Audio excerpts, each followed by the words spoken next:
Hey gang, I am Jay. Welcome to Homemade Heroes. Let's do a quick recap of session number 9 of Shadows of Sunder before we jump into session number 10. Session number 9 started with our heroes, Nanna and Finistariel, joined by an automaton named Coingood, who is a servant of Dularelta, the Keeper. They entered a long, straight tunnel with a metal track running down the center, something that had provided transport for the minions of the Dark Lords from the dungeons through to the rift. Nanna, Finistariel, and Coingood take this route to get to the rift, and along the way question Coingood. Not receiving particularly satisfactory answers, they come to the rift, and with Coingood's guidance, staying close to the cliffside initially before moving directly in towards the center of the rift, until they come upon a huge structure looming out of the darkness that seems to be their goal. This is where Nanna and Finistariel need to put in place the device that Nanna found for Dularelta back in the dungeons. Upon opening the doors and entering, they find themselves in a cavernous, gloomy space, and Nanna picks up the sound of something off in the distance. Monsters are lurking. We're going to start today's session off by rolling on one of the random tables from the core Shadowdark book. And for this one, I've picked out the random tables for caves, as I think this probably most closely matches the environment that they're in right now, based on what's available in the Shadowdark core book. Let's roll our D100 to find out what the monsters are, and then also roll to figure out how far they are from the party and what their reaction to the group will be.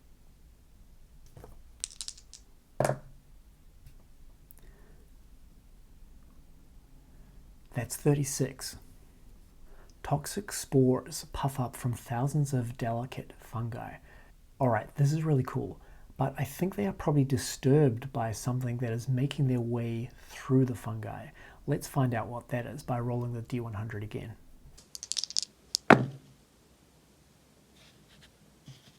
$69. A troll drags the dead body of a rival crawler by the legs.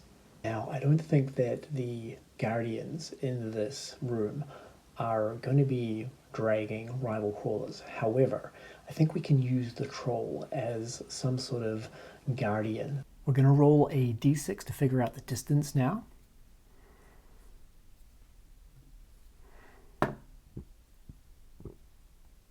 That's a 1, that's close. So this is like almost right on top of our characters. Now we're going to roll 2d6 to figure out what the response of the troll is to our group of heroes.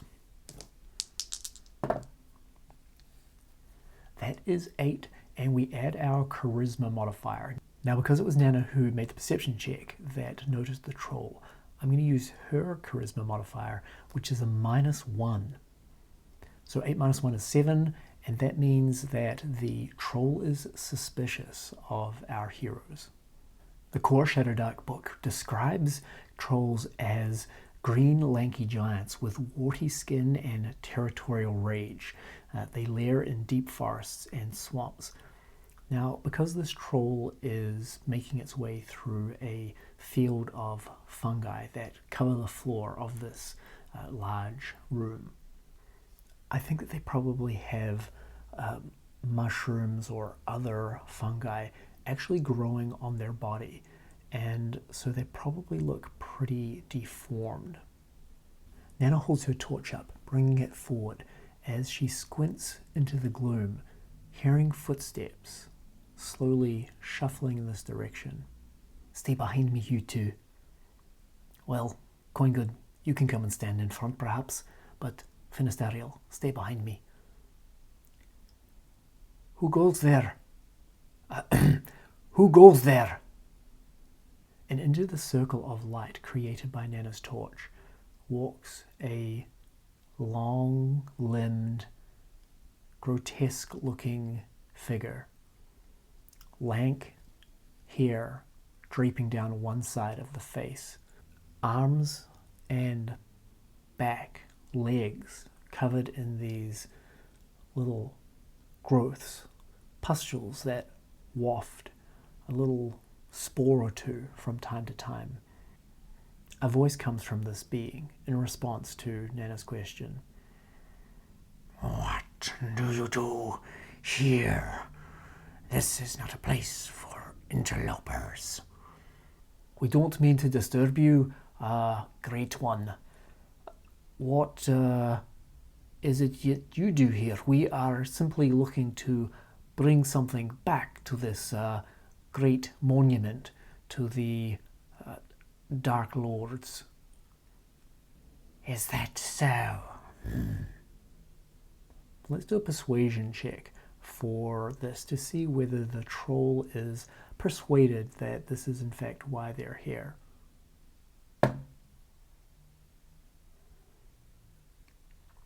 That is a 19, and if we look at Nanna's charisma, -1, that gives us an 18. This is actually a really good roll, and it seems likely enough to convince the troll that, at least for the time being, the group is not up to mischief. What is it that you bring back to this wonderful place, my home, and once the center of the Dark Lord's power?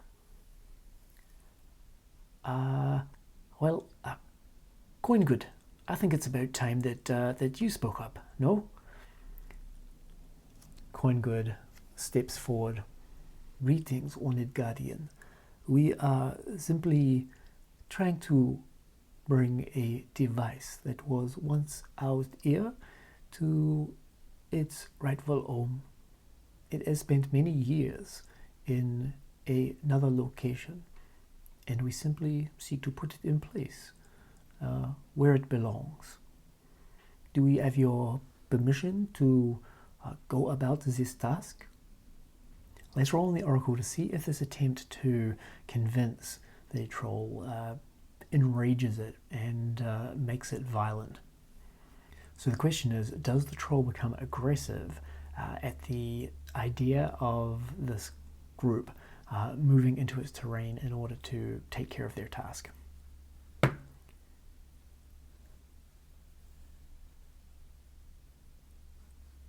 That is a 9. A 9 is a no, but in this case, the troll doesn't become enraged. However, they're also not convinced that the party should be allowed to do this. No, you cannot do this. None must disturb the rest of the Dark Lords. There is need for quiet in this place. You see my children, my flock. And she gestures down towards the fungi that surround her. They also must not be disturbed. So I cannot allow you to continue any further. Great One, I humbly ask you to reconsider this decision. We will be only moments in this task, and perhaps there is something that we can do for you. We're going to try one more persuasion check here, but if this doesn't succeed, then I am going to roll to see if the troll becomes angered, and I'm going to roll with advantage. So let's roll the charisma check first.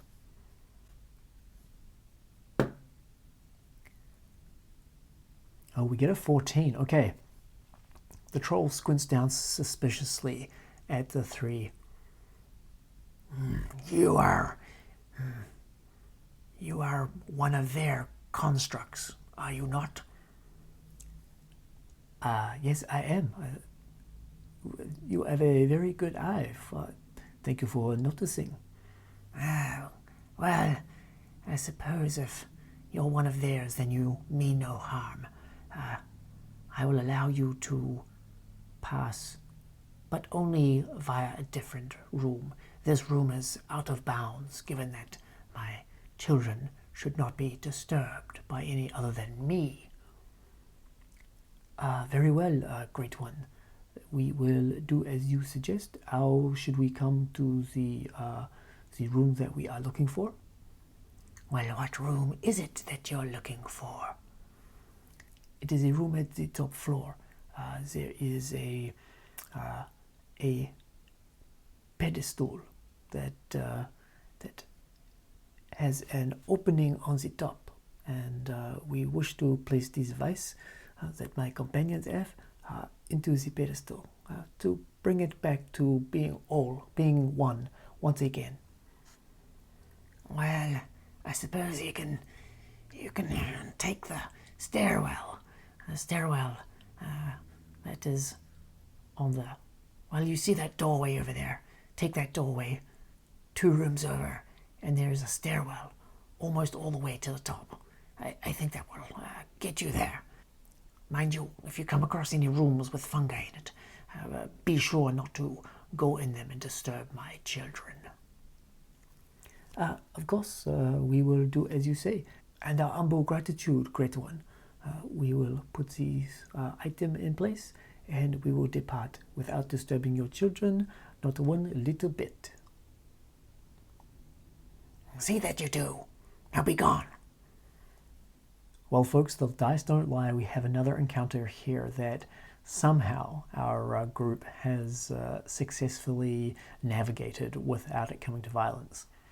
Looking over their shoulders towards the troll, they turn and start to make their way towards a door that isn't visible, but according to the troll's instructions is on the right-hand side of the room. They're able to get there without disturbing any of the fungi, which start a little further back in the room where the troll was standing. They start to climb the stairs with Coingood leading at this point, Finistarial in the middle, and Nanna towards the back. As their feet hit the steps and they slowly start to rise, Finistarial comments, "Well done, Coingood. That was well argued. Your case there, well made." "Yes, I have a way with words, Finistarial. I hope that we can get to the top and finish this task without further interruption." "I too hope that, Coingood. Lead on." They continue on their way up the stairs, and let's roll once while they're climbing the stairs to see if there are any more random encounters. Okay, that is a blank side on our random encounter die, so they get to the floor that they're looking for without further trouble. They come out of the stairwell and see a hallway in front of them.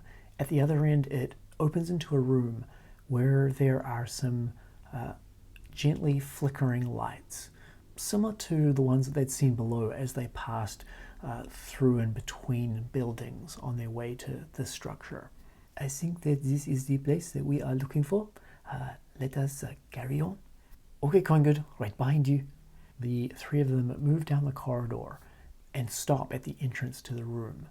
Finistarial and Nanna, mouths gaping, look into a low room, only 7 feet high, but wide and long, with in the center a single stone plinth or pedestal rising up to 4 feet in height. "Coingood, is that the pedestal that you mentioned where we should place the device?" "Yes, Finistarial, that is it. I've been wondering, Coingood, what is it exactly that this device is going to do? It seems like perhaps there is a bigger picture here that Nanna and I are not aware of." "I cannot tell you any more, Finistarial. Dularalta, my master, has told you what you need to know, and that is that. But let us go and put the device in place, and then I will lead you back home, and you are free to go. I will take you all the way back to Ast, and you can carry on with your life." Finistarial turns and looks at Nanna. "Nanna, anything to say?" "I don't know what you want me to say, Finistarial. I am just the muscle. You're the brain around here. What do you think about this?" "Well, Nanna, I'm starting to have serious doubts. Coingood, 1 second. I just need to speak to Nanna. Finistario gestures to Nanna and steps into the room, intending to move to the side out of hearing of Coingood. However, as the two of them step into the room, the lights that were dimly flickering from time to time on two opposite walls of the room suddenly brighten and start to flicker faster. They now travel in patterns, like flickering down the room from one end to the other, and then from that same end moving down, flickering off and on, off and on, off and on. Nanna whips her head around, looking at Coingood. What is this? What's going on here? Coingood replies, this seems to be the room responding to the device. I think that we should probably put it in place, no? Hold on a minute, Coingood. We've got to discuss this first. Finistario leans down towards Nanna. This seems highly suspicious, Nanna. What if we set off some sort of reaction? Perhaps this is a weapon. Nanna responds, oh, that seems like a bit of a stretch, Finistario. I don't know though. You're the mage here. You've got all the learning. What do you think?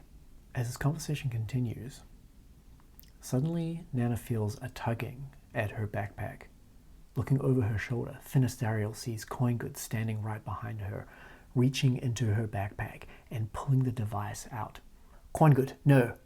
Nanna starts to twist, but it's too late. Coingood has already taken the device out of the backpack.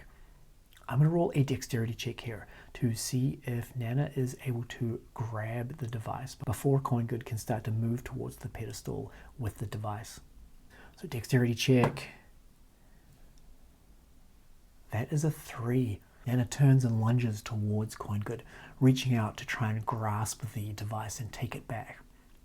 However, being so close to Finistario, as she turns, she bumps him with her shoulder and gets spun slightly off kilter, unable to reach the device. Coingood turns and with a strange jerky movement starts to run towards the pedestal.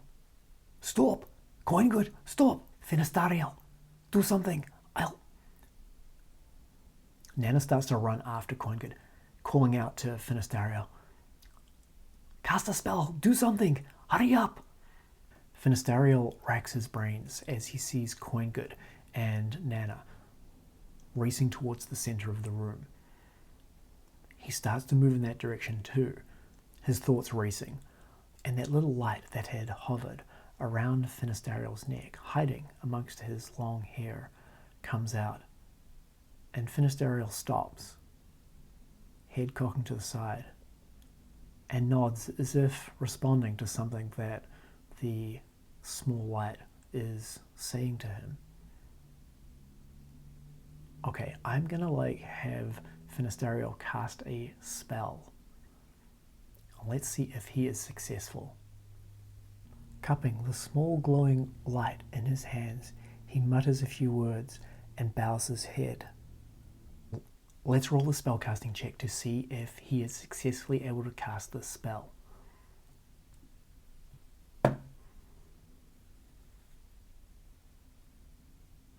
That is a 5, which is a failure.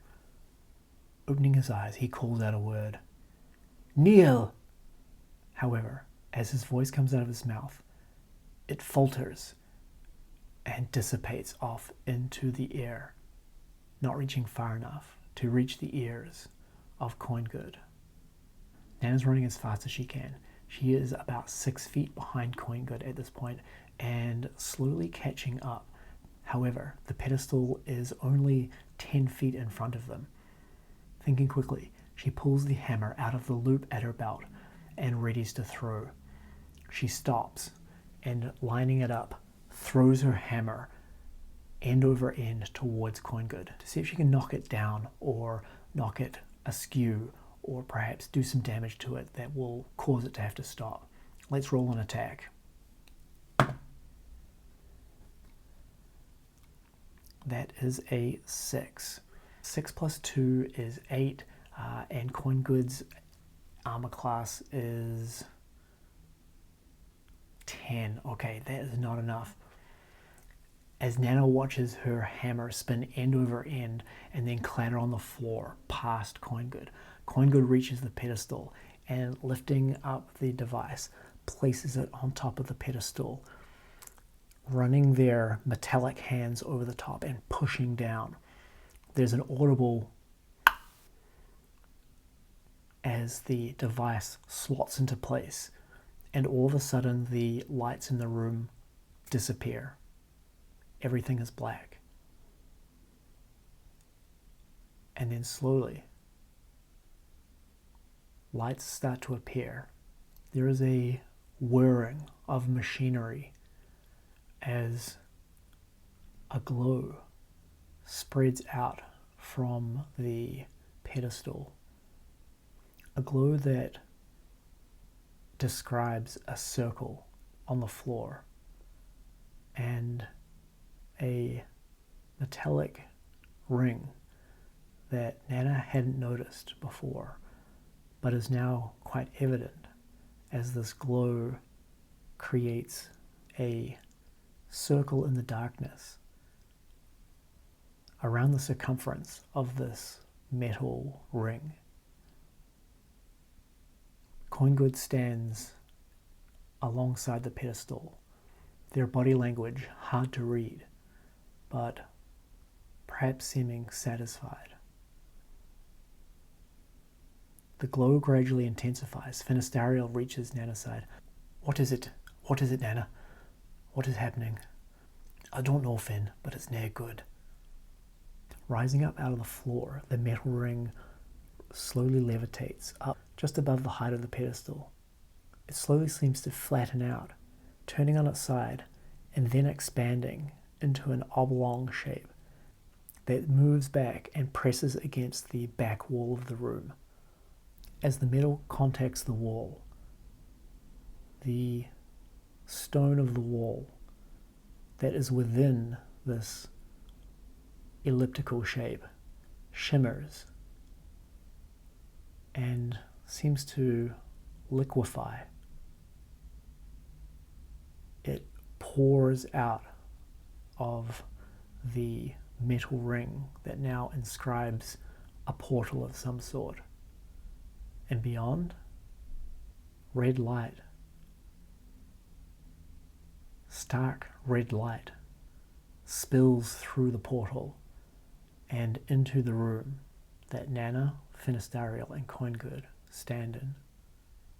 And in the distance, moving towards the portal, a shape stirs and begins to stride towards this opening into Sunder. Wings unfurl and shake slightly from the tall demonic figure's back as it points and gestures to things unseen, making its way purposefully but unhurriedly towards this entrance to another realm. That's it for today, folks. Gonna leave it on a bit of a cliffhanger there. I'm not sure if I'm going to carry on with this adventure in the future, but it is nice to leave it open in case I want to come back to this. Let me know if you have any thoughts, comments, or questions, and I'll probably put together a little video that describes what the process and what my thoughts about doing a solo actual play using Shadowdark were, not to mention recording it for the first time. Thanks for watching, and farewell for now.